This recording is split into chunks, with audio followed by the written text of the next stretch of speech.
All right, so today we have Luke Wroblewski of Sutter Hill Ventures. And fortunately for us, he's more than a VC. He's written a lot of interesting technical articles so we can dive into.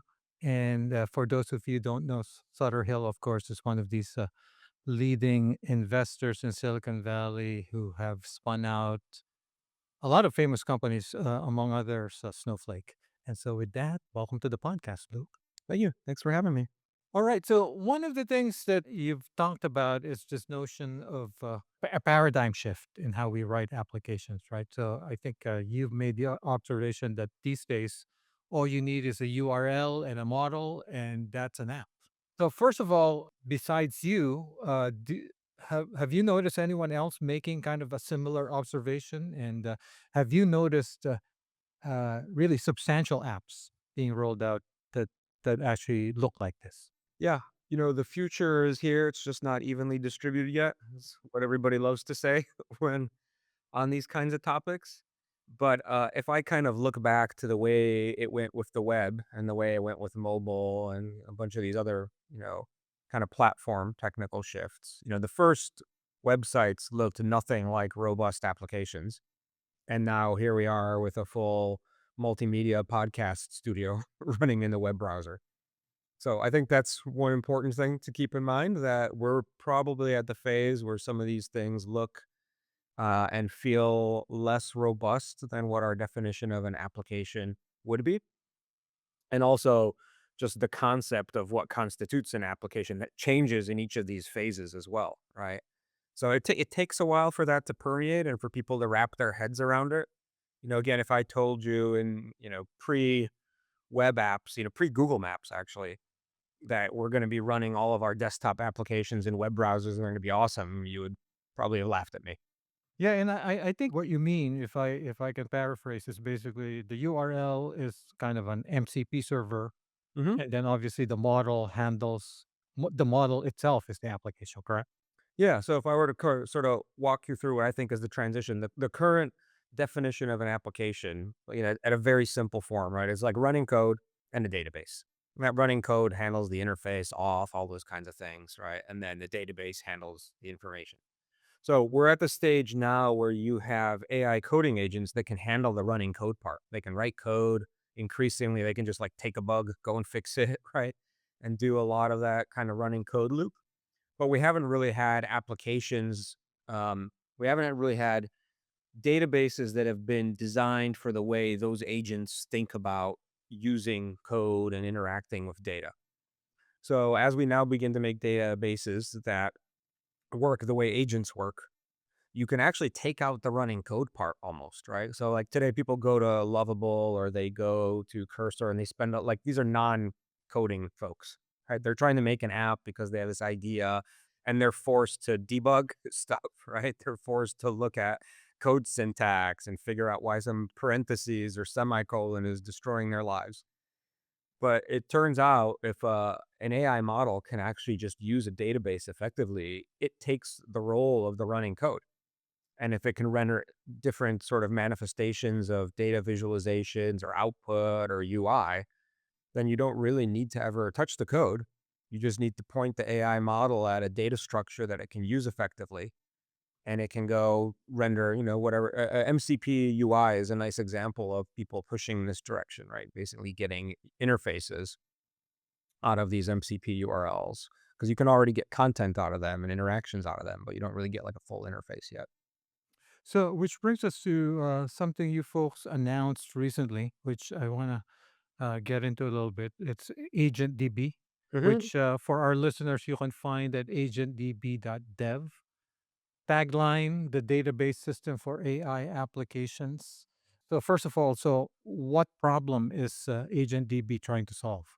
Yeah, we're very related to what we were just talking about, which is how do we get AI agents or just AI models in general to use databases effectively?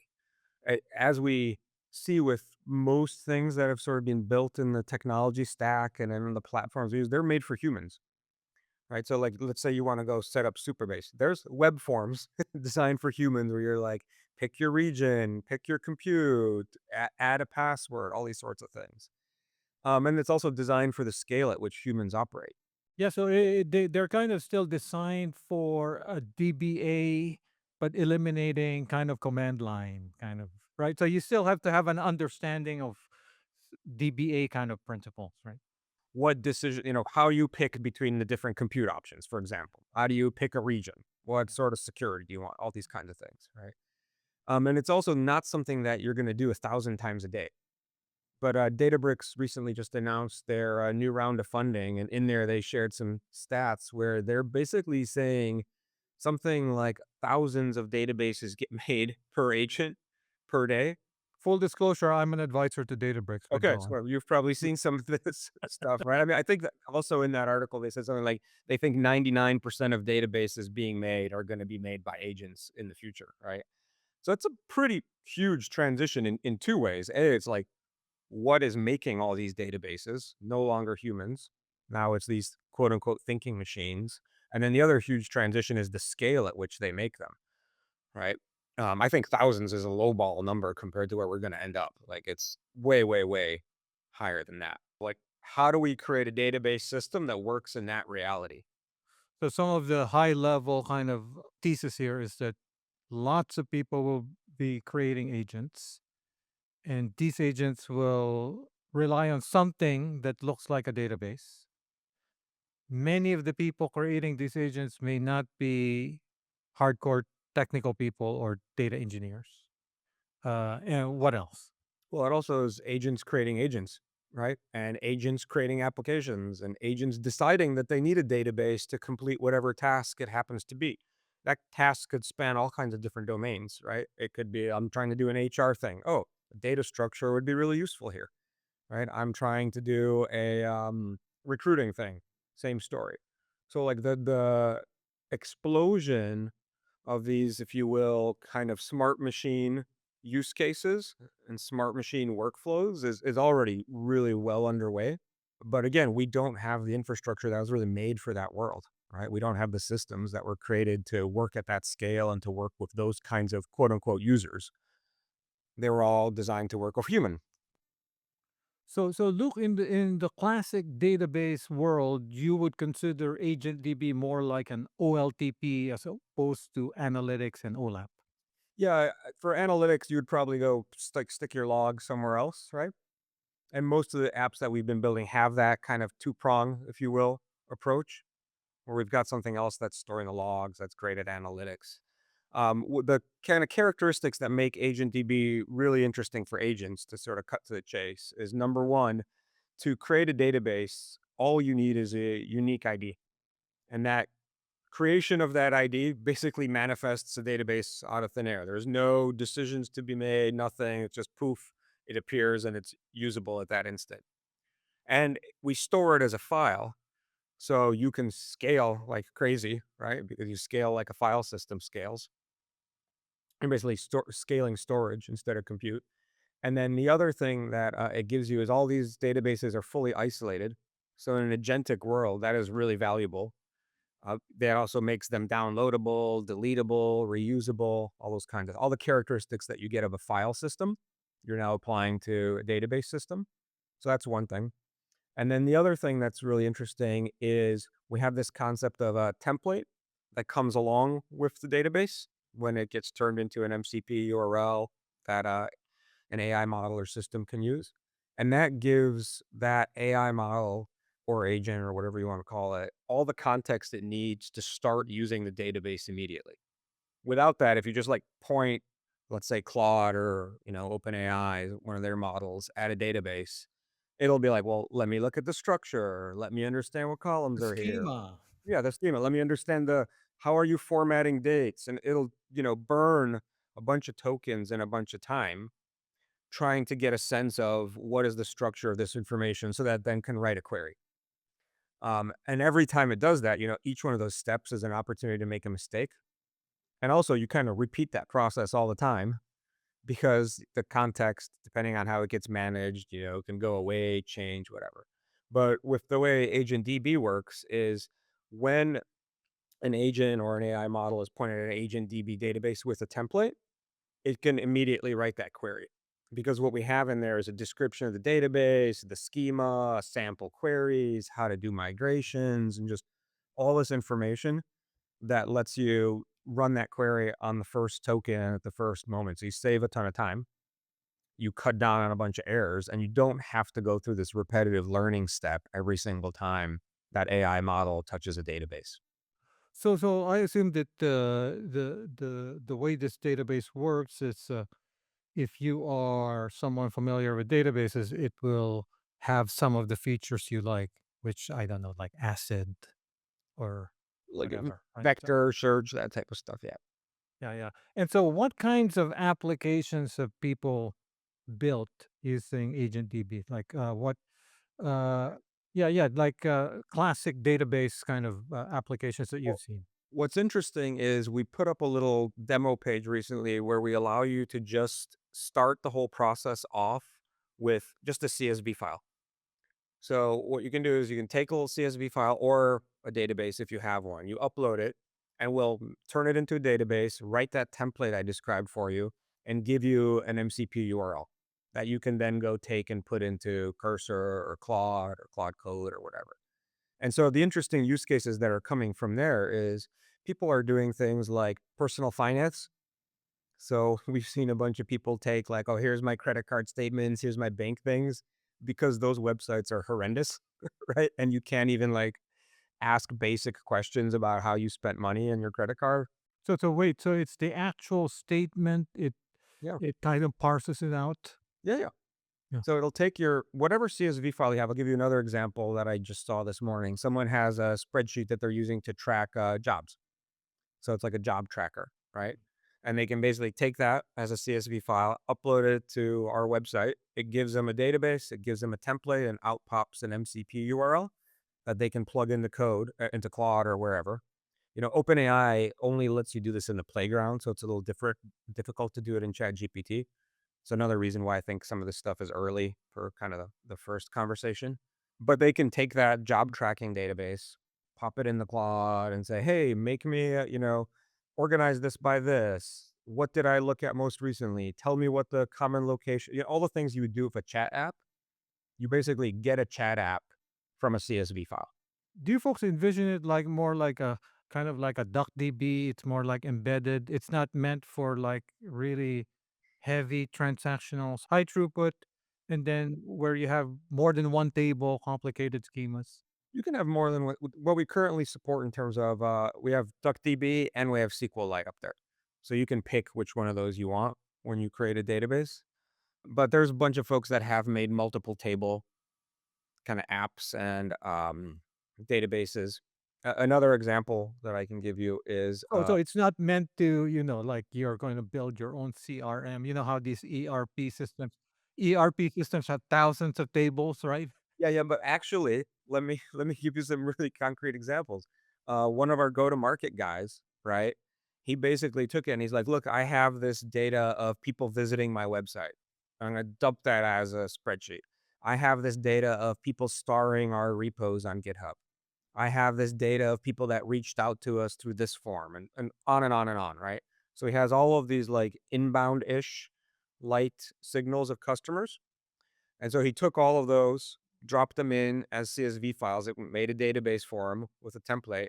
He puts it in Claude and he can do things like, hey, look at all of these, go search the web for all the information about each of these potential leads, fill it all in inside this database, right? And I'll sort it for me by priority, tell me how I should organize it by regions. Assign it to different reps that are in the different regions. So it's very CRM-ish already, but it's like super customized to his particular use case because this is where I'm getting the data. This is how we're evaluating those leads because every company's So you CRM. can you can create basically an agentic air table That's one kind way of of. thinking about it. Yeah. Yeah, yeah. So again, to I guess to wrap up this part of the discussion. So for our listeners, this means if you're building AI applications or agents and somehow you need a database, traditionally that's been somewhat painful because you have to roll up a database and then you have to explain the database to your model or your agent. So this removes all that friction, correct? Yeah, and potentially leads to a different way of even making apps, right? Like where it's kind of teetering right now with this average user CSV use case. Like you take that CSV file, you get the MCP URL, and you have a chat app. It's pretty interesting. But by the way, so even though it's accessible to regular users, it's something that developers should Yeah, actually yeah, yeah, also for sure. We start consider, right? even the URL as agentdb.dev, right? So that gives you a pretty strong signal right there. We're starting to see these emergent end user use cases, but absolutely what we put out there is for developers and By the way, one of the other things that you've talked about, which I found interesting, is this notion that software development is flipped. mhm. So, can you kind of explain that to our listeners, and what are kind of the implications for that if you happen to work in an enterprise? Yeah, so I spent lots of time at Google, 8.5 years at Google, 4.5 at Yahoo, 2.5 at eBay. So I've worked in these big kind of technology companies for many years, in addition to startups and stuff. And like your traditional process of figuring out what we're going to do next is there's a lot of this like upfront, let's draw pictures or let's write things down before we get into the building process, because the building process is expensive, takes a long time. And at eBay we even like had to scope how much engineering time each feature is going to take before we could even begin, right? And that's very scientific, right? At Those estimates are very scientific. we had a metric for it even called train seats at eBay. Yeah. So it tried to make it as scientific as possible. But you get the idea. A lot of the stuff was front loaded to figure out what we're going to go build before we invest in building it. And so a lot of design time and thinking time was in the early stages. Now with things like vibe coding and just AI coding agents in general, I don't even want to call that vibe coding anymore because you can actually build real production stuff really damn fast. You can build it and then start thinking about how it integrates inside the product and start thinking about how to design it and what to do with it. And so a lot of our companies that are working and just working with AI coding agents, like I think this naturally starts to happen, that there is a manifestation, call it a demo if you will, but there's a manifestation of the technology that you can use to think through what should the design be? How do we integrate it into the product? Should we launch this or not? Is this helpful? Right. So you've this is what I mean by it's been flipped. Organizationally looked, so if I'm in a big company, right? So big bank like Goldman Sachs. So does that mean engineers are running ahead now, kind of here's a feature I think we should have. In fact I have a prototype. I I don't know if it's happening in big banks yet, but it's definitely happening in our, startup companies for sure. And honestly, it's been like a bit of a adjustment because the design teams have to think through I don't want to say that they're playing catch up, but they're doing much more of a role of, okay, here's a bunch of stuff. Let me do like a wash across all that to fit it all in. Okay, here's the next bunch of stuff. Let me, as opposed to, right, spending a bunch of time designing it earlier. And there's pros and cons to both of these things.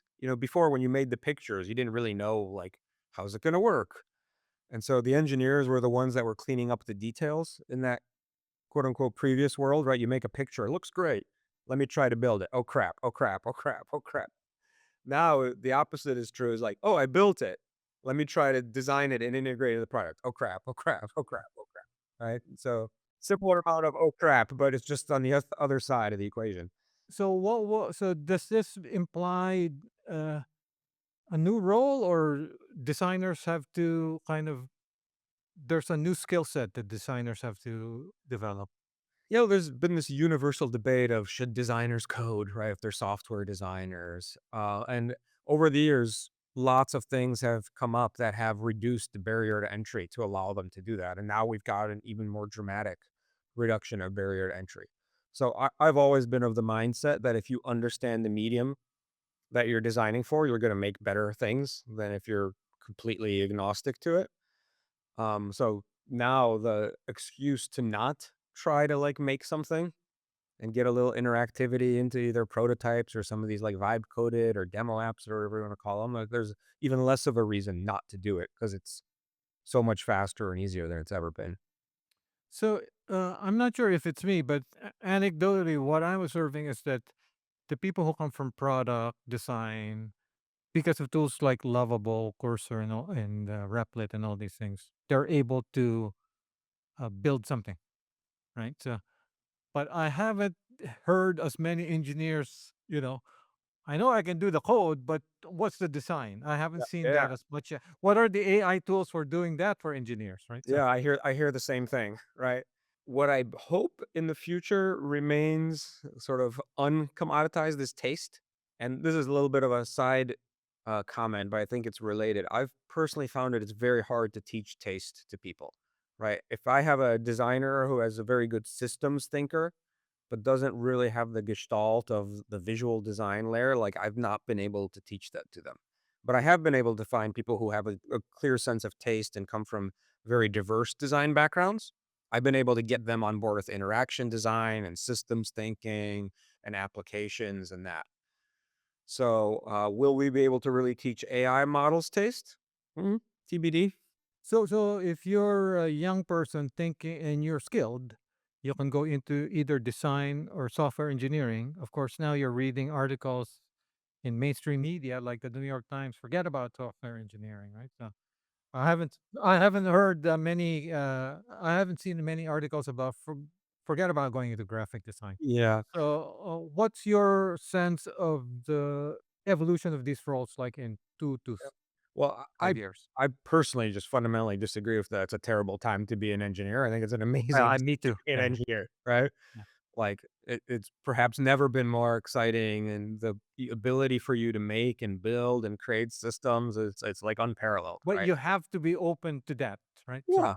so if Well, you're an engineer that's a curmudgeon, yeah. you're gonna be in trouble, right? So, But this happens with every technical platform transition, right? Like, I'm old enough to remember when the web came around, and I spent so many years going around to companies during the smartphone boom, telling people, like, I remember distinctly being in Netflix's they have this, like, movie studio in the basement of their building in Los Gatos, right? And talking about mobile, and people are like, "No one's ever gonna watch TV shows or movies on mobile." I'm like, "Are you sure?" 'Cause and so there's always this, like, I don't know if is it an affinity to the past, or is it like, a set of doubt about the future? But, so, so, every time it's been the same thing. so it seems like so if we one way to think of Agent DB is it's kind of like a wedge, in the VC speak, I guess, right? So, I I guess don't know if I use that term I guess personally. bigger than a wedge.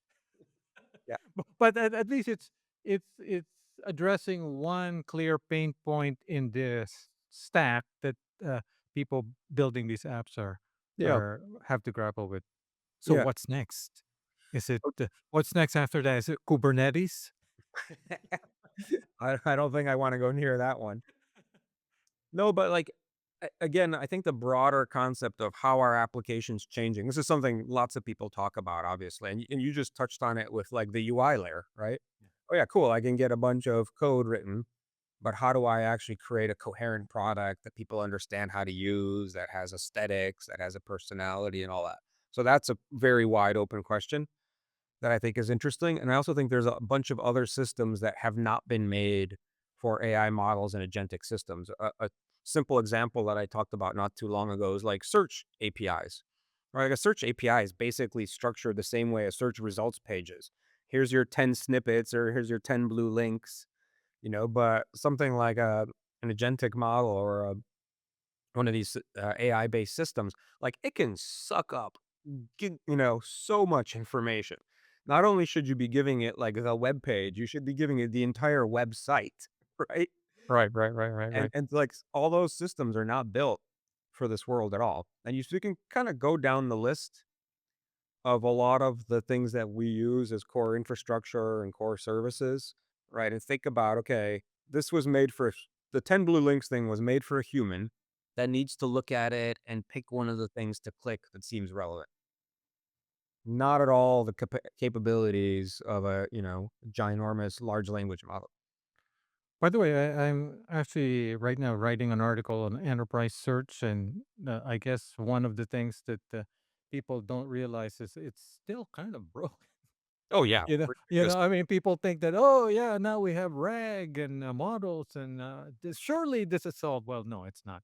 But uh, in terms of agent DB and in tools like this, do you worry at all about the other things like security, governance? Yeah, You know, you do. not now you have another place that these black hat attackers can go after, Yeah, right? absolutely. I mean, all new technologies have, the light side and the dark side. And, just looking more broadly even beyond like Agent DB, how people are using AI for all kinds of different fraud scenarios and spam scenarios and all that. It's always been kind of this, code breaker, code maker kind of stack in everything. So I don't think that changes. Just the attack vectors are different and potentially more in the early stages, we don't know what they all are, right? So it's a bit of a cat and mouse type of game. But if history shows us anything, like an example I give people all the time, nobody really remembers this, but there was an era where like spam in email was terrible, right? And like you would go in your inbox and it would just be filled with spam and you manually had to mark things as junk and all, right? It was like awful. And now, like you use Gmail, you don't even really think about it, right? When's the last time you went into that junk mail tab and saw the amount of crap that's in there? So we built systems, we got smarter, we learned how to manage it, and now, the average person really doesn't think about it. And there's also the, I mean, as you have more people building agents and agents building agents, agents spinning out agent DB. I mean, you've got the data governance, you've got access control, but Yeah. the other topic I brought up, enterprise search. So suddenly, you know, Yeah. suddenly you got all these agent DB artifacts all over the place, right? So, and Yeah. now I'm supposed to figure out what's our next quarter goals, right? Well, there are 2 things here. Let me try combine, like, those comments with some of the comments on taste, right? Because I think this is an underappreciated part of all this. I 2 years ago launched, like, my own little personal chatbot thing that works off of all my writings and talks and all of that. And most people that I talk to about that, the questions they ask me are like, "What model are you using? How is it built?" And those are semi-interesting questions. But the real work in that system is I'm constantly looking at the questions people are asking, and I'm evaluating whether or not it responded well. And if not, I'm course correcting the system. And then over time, it gets more and more accurate and useful and helpful, right? And that's the work that a lot of people don't do because, oh, we'll just set 1,000 agents loose, what have you, right? But the thing that I'm doing with that tuning and that constant feedback is applying taste, right? Applying a perspective, defining what good is. And so in a lot of these like enterprise search systems or other types of systems, it's like we deployed the technology. Okay. Right? How do you know if it's good or not? Is somebody in there constantly like Constantly, yeah, tweaking yeah, and yeah. tuning and fixing? What makes Google search so good is it's constantly being reevaluated based Or on what people do. Google Translate baked in early on. Yeah, Was this translation good or bad? right. Right. And So so like then they get all that feedback, right? So yeah, so it's very kind of the moment. I'm gonna agent this, agent that, right? But to what end?